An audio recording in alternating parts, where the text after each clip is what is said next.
உறங்கும் மழை வெள்ளம் தத்தளிக்குது தமிழகம். யாரோட குத்தமின்னு கேட்காதே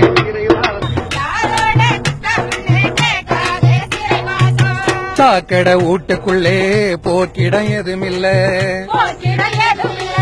பார்க்க வந்த அம்மாவோட காரு கூட நனையவில்லை.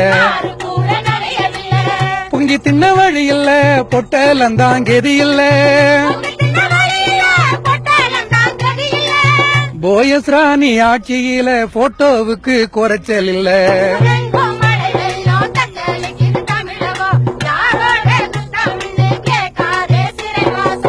தீவாளி சரக்கு ஓட்ட திட்டம் 400 கோடி.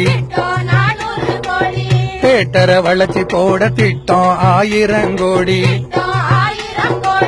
தண்ணியில மிதந்து மிதந்து தமிழகமே டெட் பாடி. தடுக்க என்ன திட்டமின்னு கேட்காதே தடியடி.